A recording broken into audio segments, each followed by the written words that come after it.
Light को जानने से पहले हम लोग ये जानने का कोशिश करेंगे कि किसी भी ऑब्जेक्ट को विजिबल होने के लिए या विजुअलाइज करने के लिए किन चीज़ों की ज़रूरत होती है।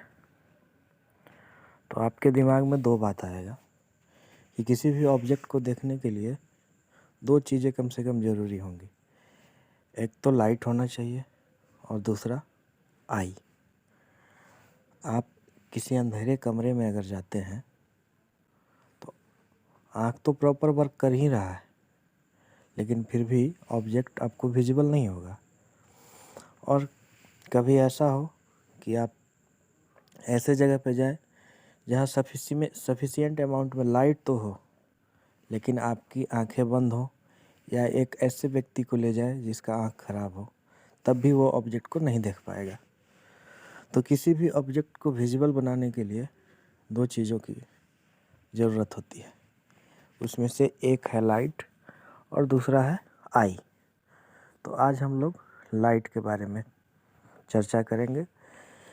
इसके बाद नेक्स्ट चैप्टर जो आएगा उसमें आपको आई भी पढ़ना है। तो लाइट क्या होता है, अगर इसको डिफाइन किया जाए तो light is a form of energy which makes object visible. Light एक ऊर्जा का रूप है जो किसी ऑब्जेक्ट को विजिबल बनाता है। लेकिन आप ये कैसे कह सकते हैं कि लाइट एक फॉर्म ऑफ एनर्जी ही है? तो इस चीज़ को जानने के लिए हम लोग बहुत सारे बातों पे विचार कर सकते हैं। जैसे लाइट जो है वो law of conservation of energy को फॉलो करता है। Law of conservation of energy का स्टेटमेंट है कि energy is neither be created nor be destroyed but it's change to one form to another form. मतलब एनर्जी न तो क्रिएट किया जाता है, न ही कभी वो डिस्ट्रॉय होता है, बल्कि वह एक फॉर्म से दूसरे फॉर्म में कन्वर्ट होते रहता है या ट्रांसफॉर्म होते रहता है। जैसे अगर अल्टीमेट सोर्स ऑफ एनर्जी को लिया जाए तो इस पूरे यूनिवर्स में, यूनिवर्स तो नहीं कह सकते हैं, लेकिन अर्थ के लिए ultimate source of energy sun है। सन से जो लाइट मिलता है उसको हम लोग सोलर पैनल के थ्रू जो है इलेक्ट्रिकल एनर्जी में कन्वर्ट करते हैं, मैकेनिकल एनर्जी में कन्वर्ट करते हैं, उससे फिर साउंड एनर्जी में कन्वर्ट होता है। मतलब लाइट एनर्जी का conversion electrical energy, mechanical energy या साउंड एनर्जी में हो रहा है। यह एक फॉर्म से ट्रांसफॉर्म होकर दूसरे फॉर्म में कन्वर्ट हो रहा है। तो हम लोग कह सकते हैं कि लाइट जो है वो फॉर्म ऑफ एनर्जी है। और दूसरा, जब किसी भी ऑब्जेक्ट को आप हिट करते हैं तो उसके इलेक्ट्रॉन से छोटा छोटा बहुत स्मॉलेस्ट पार्टिकल निकलता है जिसको फोटोन बोलते हैं। और ये फोटोन जो होता है वो पैकेट ऑफ एनर्जी होता है और इसमें बहुत काइनेटिक एनर्जी होता है, जिसके चलते लाइट जो है वैक्यूम में भी ट्रैवल कर सकता है। इस काइनेटिक एनर्जी, जो लाइट का स्मॉलेस्ट पार्टिकल होता है, उसको फोटोन बोलते हैं और उसमें काइनेटिक एनर्जी पाया जाता है, जिसके चलते लाइट जो है किसी मीडियम से तो ट्रैवल करता ही करता है। अगर ये वैक्यूम से भी इसको ट्रैवल कराया जाए तो वैक्यूम से भी ट्रैवल करता है। जैसे सन से जो लाइट आता है वो वैक्यूम से ट्रैवल करते हुए ही तो एटमॉस्फेयर में एंटर करता है। तो जहाँ मीडियम ना हो वहाँ भी लाइट ट्रैवल कर सकता है। क्यों? क्योंकि इसका पार्टिकल जो फोटोन होता है उसमें काइनेटिक एनर्जी पाया जाता है, जिसके चलते light is a form of energy माना जाता है कि लाइट जो है एक एनर्जी का ही फॉर्म है। इसके बाद हम लोग लाइट के कुछ कैरेक्टरिस्टिक के बारे में जानेंगे और इसमें बेसिकली हम लोग देखेंगे कि लाइट का क्या क्या प्रॉपर्टी होता है या क्या क्या गुण होता है। तो लाइट, फर्स्ट तो है कि light is a form of energy, जो अभी हम आपको समझाएं कि इसको एनर्जी का फॉर्म कैसे कहा जा सकता है। एक तो ये law of conservation of energy को फॉलो करता है और लाइट का जो स्मॉलेस्ट पार्टिकल होता है उसको हम लोग फोटोन बोलते हैं और उसमें बहुत काइनेटिक एनर्जी पाया जाता है और वह वैक्यूम में भी ट्रैवल करता है। ये कारण भी हो सकता है। इसके बाद दूसरा पॉइंट इसका है कि it is an electromagnetic wave. 10th के लिए तो नहीं, लेकिन जब आप 12th में जाएंगे तो पढ़ेंगे कि लाइट का पार्टिकल नेचर तो अभी हम लोग पढ़ रहे हैं 10th में, 8 में भी लाइट पढ़े हैं हम लोग, 7th में भी लाइट पढ़े हैं। तो अभी तक जितना भी हम लोग लाइट के बारे में पढ़े हैं वो लाइट के पार्टिकल नेचर के बारे में पढ़े हैं। लेकिन जब आप 12th में जाएंगे तो लाइट के वेव नेचर के बारे में पढ़ेंगे। तो यहाँ पे दूसरा पॉइंट जो है कि लाइट इज इलेक्ट्रोमैग्नेटिक वेव, इसका मतलब ये है कि लाइट इलेक्ट्रिकल फील्ड भी प्रोड्यूस करता है और मैग्नेटिक फील्ड भी प्रोड्यूस करता है, और ये एक दूसरे के परपेंडिकुलर होते हैं। बहुत ज़्यादा जानकारी लाइट के वेव नेचर के बारे में अभी 10th क्लास में आपको नहीं जानना है। अगर आपको बहुत ज़्यादा इच्छा हो तो आप कमेंट बॉक्स में कमेंट कीजिएगा, इस पे एक अलग से वीडियो हम बना देंगे। अभी देख लेते हैं इसका नेक्स्ट प्रॉपर्टी क्या है। It is not require a material medium for propagation. जो अभी हम बताए कि लाइट को जो है ट्रेवल करने के लिए किसी भी मटेरियल मीडियम की ज़रूरत नहीं होती है। मटेरियल मीडियम मतलब जैसे एयर हो गया, वाटर हो गया, ये सब मटेरियल मीडियम है। लाइट जो है वैक्यूम में भी ट्रेवल करता है, क्योंकि इसके पार्टिकल जो फोटोन होते हैं उनमें काइनेटिक एनर्जी होता है जो अपने आप ट्रैवल करते हैं। इसको मटेरियल मीडियम की ज़रूरत होती नहीं है। इसके बाद अगला इसका पॉइंट है कि speed of light is maximum in vacuum and it is about 3 × 10⁸ metre per second. तो स्पीड ऑफ लाइट जो होता है वो मैक्सिमम वैक्यूम में होता है। वैक्यूम कहने का मतलब है कि वहाँ पे जहाँ पे कोई भी मटेरियल मीडियम ना हो, जहाँ पे एयर भी ना हो, जहाँ वाटर भी ना हो, कुछ भी ना हो, उसको हम लोग वैक्यूम बोलते हैं। तो वैक्यूम में स्पीड ऑफ लाइट सबसे ज़्यादा होता है। इसके बाद इसका स्पीड ऑफ लाइट लगभग जो है वैक्यूम में कितना होता है, 3 × 10⁸। अगर इसको किलोमीटर में अगर बोला जाए तो लगभग 3 लाख किलोमीटर, 3 लाख किलोमीटर पर सेकेंड, मतलब 1 सेकेंड में लगभग 3 लाख किलोमीटर ये डिस्टेंस कवर करता है लाइट। अब आते हैं हम लोग इसके अगले पॉइंट पे। नेक्स्ट पॉइंट है कि when light passes from one medium to another medium it frequency remains change unchange, speed and wave length change. इसका वेव लेंथ जो होता है, जब एक रे ऑफ लाइट एक मीडियम से दूसरे मीडियम में जब ट्रेवल करता है तो इसका फ्रीक्वेंसी तो सेम ही रहता है, लेकिन इसका वेव लेंथ जो होता है वो चेंज हो जाता है। नेक्स्ट इसका पॉइंट है कि लाइट हैव डुअल नेचर, जो हम पहले ही बता चुके कि आपको लाइट के डुअल नेचर के बारे में पढ़ना है। अभी आप 7th 8th और 10th में जो है लाइट के पार्टिकल नेचर के बारे में पढ़ रहे हैं, और जब आप 12th में जाएंगे तो इसके वेव नेचर के बारे में पढ़ेंगे। मतलब लाइट का डुअल नेचर होता है, एक पार्टिकल नेचर होता है और एक वेव नेचर होता है। तो 10th तक आपको पार्टिकल नेचर ही पढ़ना है। जब आप 12th में जाएंगे तो इसके वेव नेचर के बारे में पढ़ेंगे, जिसमें जैसे अभी आप रिफ्लेक्शन पढ़ते हैं, रिफ्रैक्शन पढ़ते हैं और डिस्पर्सन ऑफ लाइट पढ़ते हैं, तो वहाँ पे आपको पोलराइजेशन पढ़ना पड़ेगा, डिफ्रैक्शन पढ़ना पड़ेगा। ये सब जो है पढ़ना है 12th में जब आप जाएंगे। तो अभी के सिलेबस में वेव नेचर नहीं पढ़ना है। When light passes through one medium to another medium it bends, जब लाइट एक मीडियम से दूसरे मीडियम में ट्रेवल करता है तो ये बेंड कर जाता है। ये इस नेचर को हम लोग बोलते हैं, या इस फेनोमेना को हम लोग बोलते हैं रिफ्रैक्शन ऑफ लाइट, जो आगे के टॉपिक में हम लोग पढ़ने वाले हैं।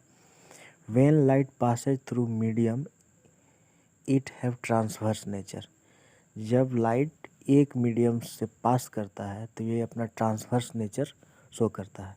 अभी ट्रांसवर्स नेचर के बारे में आप इतना ही जानिए कि इसका इंटेंसिटी ऑफ लाइट जो होता है वो घटते जाता है। जैसे आप एक टॉर्च लेते हैं और टॉर्च जहाँ नज़दीक में जहाँ जलाते हैं वहाँ तो इंटेंसिटी ऑफ लाइट ज़्यादा होता है, लेकिन जैसे जैसे ये ट्रैवल करते जाता है, डिस्टेंस ट्रैवल करते जाता है, इसका इंटेंसिटी भी क्या होते जाता है, कम होते जाता है।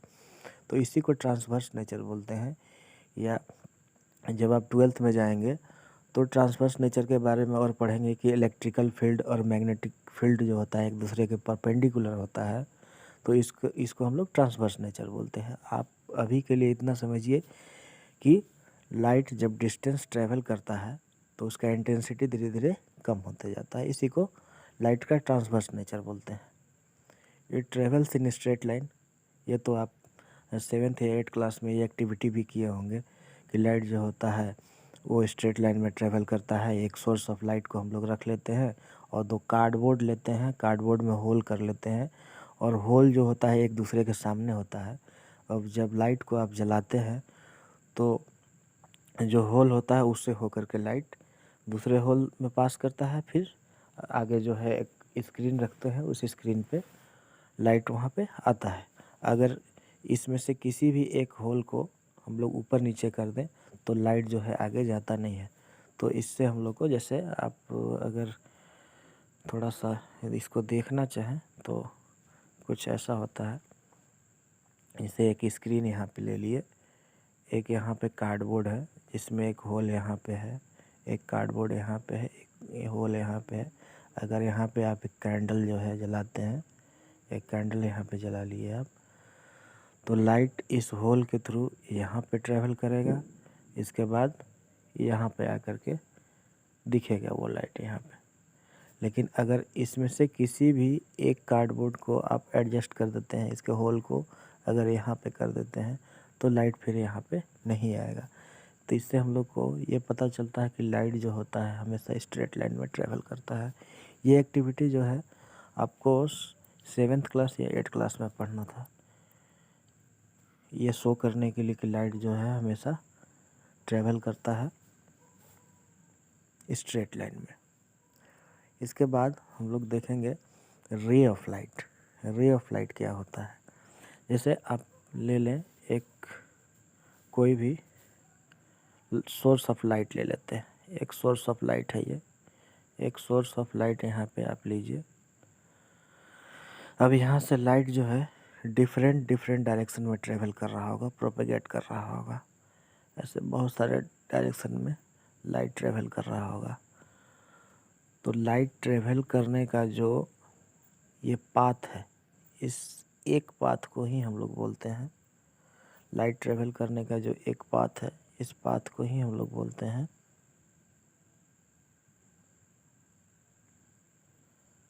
Ray of light. इस पाथ को बोलते हैं हम लोग रे ऑफ लाइट। आप समझ ही गए होंगे। जैसे ये एक रे ऑफ लाइट हुआ, एक रे ऑफ लाइट हुआ, ये रे ऑफ लाइट हुआ। मतलब लाइट जिस पाथ को फॉलो करता है उस पाथ को ही बोलते हैं हम लोग रे ऑफ लाइट। अब रे ऑफ लाइट जो होता है वो 3 टाइप का होता है। रे ऑफ लाइट बहुत सारे, जब रे ऑफ लाइट मिल जाते हैं आपस में तो उसको बीम ऑफ लाइट बोलते हैं या बीम ऑफ रे बोलते हैं हम लोग। बहुत सारे रे आपस में जब मिल जाएंगे,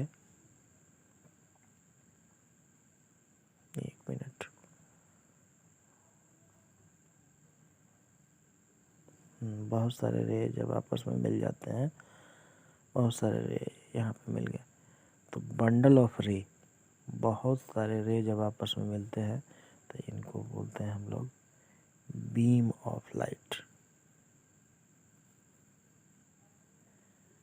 बंडल ऑफ रे को ही हम लोग बोलते हैं बीम ऑफ लाइट। और ये बीम ऑफ लाइट जो होता है वो 3 टाइप का होता है।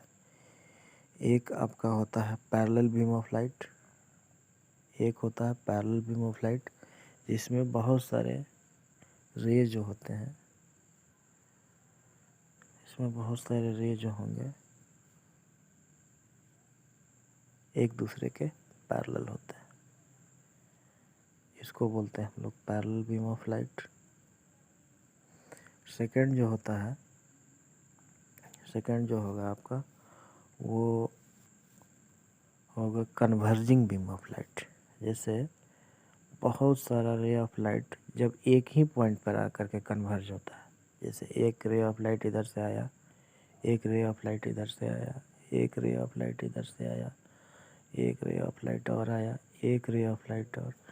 तो ये सारे रे ऑफ लाइट जब एक ही पॉइंट पे आके कन्वर्ज होते हैं, एक ही पॉइंट पे आके कन्वर्ज हो रहे हैं, एक ही पॉइंट पे आके मिल रहा है, तो ऐसे बीम ऑफ लाइट को हम लोग बोलते हैं कन्वर्जिंग बीम ऑफ लाइट। और लास्ट जो होता है वो होता है diverging beam of light. Diverging beam of light में आपको ऐसा लगेगा कि बहुत सारा रे ऑफ लाइट जो है, बहुत सारे रे ऑफ लाइट जो है वो एक ही पॉइंट से होकर के बाहर निकल रहा है, एक ही पॉइंट से होकर के बाहर निकल रहा है। ये डायरेक्शन, ये मतलब ये, इसको बोलते हैं हम लोग डाइवर्जिंग बीम ऑफ लाइट। जब एक ही पॉइंट पे आके कन्वर्ज करता है, एक ही पॉइंट पे आके मिलता है, तो उसको बोलते हैं कन्वर्जिंग बीम ऑफ लाइट। और जब एक ही पॉइंट से होकर के बहुत सारा रे ऑफ लाइट बाहर निकलता है, इसको बोलते हैं हम लोग डाइवर्जिंग बीम ऑफ लाइट। और जब बहुत सारा रे ऑफ लाइट क्या होता है कि पैरेलल होता है, जब बहुत सारे रे ऑफ लाइट एक दूसरे के पैरेलल जब होते हैं, तो इसको बोलते हैं हम लोग पैरेलल बीम ऑफ लाइट। तो उम्मीद करते हैं कि आपको समझ में आ ही रहा होगा। इसके बाद हम लोग देखेंगे जो हम लोग को इस चैप्टर का मेन टॉपिक है आपका रिफ्लेक्शन ऑफ लाइट। हालांकि इसके बारे में आप 8th क्लास में या 7th क्लास में भी पढ़े होंगे रिफ्लेक्शन ऑफ लाइट क्या होता है। तो हम लोग यहाँ पे देखेंगे कि जब रे ऑफ लाइट किसी सरफेस पे स्ट्राइक करता है या फॉल करता है या पड़ता है तो क्या हो सकता है। अगर लाइट किसी सरफेस पे पड़ता है तो या तो उसका रिफ्लेक्शन होगा, रिफ्लेक्शन होता है, या रिफ्रैक्शन होता है, रिफ्रैक्शन, या इसका होता है एब्जॉर्प्शन। एब्जॉर्प्शन होता है। तो अभी फ़िलहाल हम लोग देखेंगे कि रिफ्लेक्शन ऑफ लाइट क्या होता है, इसके बाद रिफ्लेक्शन देखेंगे। एब्जॉर्प्शन आपको पढ़ना है नहीं। तो रिफ्लेक्शन ऑफ लाइट क्या होता है, bouncing back of light when it's falls on a smooth और पॉलिश सरफेस। जब कोई रे ऑफ लाइट एक स्मूथ पॉलिश सरफेस पे स्ट्राइक करता है, एक मान लीजिए स्मूथ पॉलिश सरफेस है, इस पे कोई रे ऑफ लाइट जब स्ट्राइक करता है, स्ट्राइक करके जब उसी मीडियम में वापस चला जाता है, तो इसको हम लोग बोलते हैं रिफ्लेक्शन ऑफ लाइट। और रिफ्लेक्शन ऑफ लाइट भी जो होता है वो दो टाइप का होता है। रिफ्लेक्शन ऑफ लाइट दो टाइप के होते हैं, एक होता है आपका रेगुलर रिफ्लेक्शन और दूसरा होता है इरेगुलर रिफ्लेक्शन। हालांकि ये आपको पढ़ना नहीं है, फिर भी आप जान लीजिए कि अगर कोई रिफ्लेक्शन जब प्लेन और स्मूथ सरफेस से होता है, रिफ्लेक्शन जब प्लेन और स्मूथ सरफेस से होगा तो इसको हम लोग बोलते हैं रेगुलर रिफ्लेक्शन। और रिफ्लेक्शन जब इरेगुलर या अनइवन सरफेस से होता है, ऐसा रफ सरफेस से अगर रिफ्लेक्शन होता है तो उसको बोलते हैं हम लोग इरेगुलर रिफ्लेक्शन। और इसमें इन दोनों में कंडीशन क्या होता है ये भी हम बता देते हैं आपको कि जैसे अगर सरफेस स्मूथ और प्लेन हो, अगर सरफेस जो हो वो स्मूथ और प्लेन हो,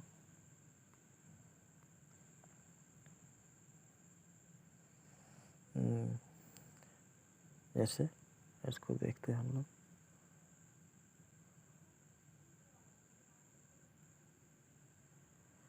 अगर सरफेस स्मूथ और प्लेन हो और दो रे ऑफ लाइट इंसिडेंट कर रहे हैं तो रिफ्लेक्शन के बाद भी ये दोनों रे ऑफ लाइट क्या होते हैं, पैरेलल होते हैं। तो इसको बोलते हैं हम लोग रेगुलर रिफ्लेक्शन। जब दो ray of light parallel incident करें और रिफ्लेक्शन के बाद भी दोनों पैरेलल ही हो तो ऐसे रिफ्लेक्शन को बोलते हैं हम लोग रेगुलर रिफ्लेक्शन। और अगर रिफ्लेक्शन अनइवन सरफेस से या रफ सरफेस से हो रहा है और दो रे ऑफ लाइट अगर पैरेलल आते भी हैं तो रिफ्लेक्शन के बाद कोई ज़रूरी नहीं है कि दोनों पैरेलल ही रहे। तो ऐसे रिफ्लेक्शन को हम लोग बोलते हैं इरेगुलर रिफ्लेक्शन या डिफ्यूज रिफ्लेक्शन बोलते हैं। इसके बाद हम लोग देखेंगे terms related to reflection. Reflection से रिलेटेड जो जो टर्म होगा उसके बारे में हम लोग देख लेते हैं कि क्या क्या होता है। जैसे एक ये प्लेन स्मूथ सरफेस लेते हैं हम लोग, ये पॉलिश सरफेस है, मान लो कि ये मिरर है, एक प्लेन मिरर है, एक रे ऑफ लाइट, एक यहाँ पे कोई सोर्स ऑफ लाइट है, यहाँ से एक रे ऑफ लाइट आया, तो इस रे ऑफ लाइट जो रे ऑफ लाइट आता है इसको बोलते हैं हम लोग इंसिडेंट रे। रिफ्लेक्शन के बाद जो रे ऑफ लाइट रिफ्लेक्ट होता है इसको हम लोग बोलते हैं रिफ्लेक्टेड रे, इसको बोलते हैं इंसिडेंट रे। और जहाँ पे इंसिडेंट रे स्मूथ सरफेस के जिस पॉइंट पे इंसिडेंट करता है इसको बोलते हैं हम लोग पॉइंट ऑफ इंसिडेंस, इसको बोलते हैं पॉइंट ऑफ इंसिडेंस। और एक यहाँ पे हम लोग इमेजिनरी लाइन ड्रॉ करते हैं जो इस स्मूथ सरफेस के साथ 90 डिग्री का एंगल बनाता है, इसको हम लोग बोलते हैं नॉर्मल।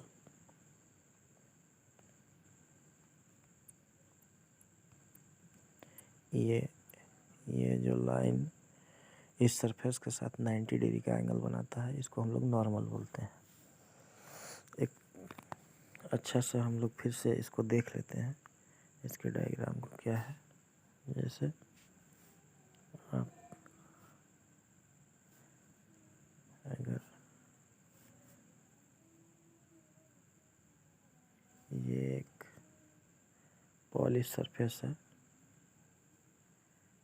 प्लेन मिरर है, ये जो रे ऑफ लाइट किसी सोर्स ऑफ लाइट से आया इसको इंसिडेंट रे बोलते हैं। ये रिफ्लेक्शन के बाद जो रे ऑफ लाइट गया इसको रिफ्लेक्टेड रे बोलते हैं। एक इमेजिनरी लाइन जो इस रिफ्लेक्टिंग सरफेस के साथ 90 डिग्री का एंगल बनाता है इसको नॉर्मल बोलते हैं। नॉर्मल और इंसिडेंट रे के बीच का जो एंगल होता है उसको एंगल ऑफ इंसिडेंस, और नॉर्मल और रिफ्लेक्टेड रे के बीच का जो एंगल होता है उसको हम लोग बोलते हैं एंगल ऑफ रिफ्लेक्शन। तो यही टर्म है रिफ्लेक्शन से रिलेटेड। अगर आपको इसका डेफिनेशन देखना है तो आप यहाँ से देख सकते हैं इसका डेफिनेशन। आइए, incident ray, the light which falls on smooth and polished surface is called incident ray. Reflected ray, light which bounce back after striking the surface is called reflected ray. Point of incident, it is the point at where the incident ray strike. यह वो point होता है जहाँ पे incident ray क्या होता है, strike करता है। जैसे यहाँ पे देखिए ये पॉइंट जो है इसको बोलते हैं पॉइंट ऑफ इंसिडेंस। ये जो है इंसिडेंट रे है, ये जो है रिफ्लेक्टेड रे है, ये नॉर्मल है। नॉर्मल और इंसिडेंट रे के बीच का एंगल ऑफ आई, नॉर्मल और रिफ्लेक्टेड रे के बीच का जो एंगल हुआ उसको बोलते हैं हम लोग एंगल ऑफ रिफ्लेक्शन। तो यही सारा है इसका टर्म। अब हम लोग देखेंगे मिरर, और इस टॉपिक को, मिरर वाले टॉपिक को हम लोग कल देखेंगे। आज यहीं पे एंड करते हैं वीडियो का। धन्यवाद।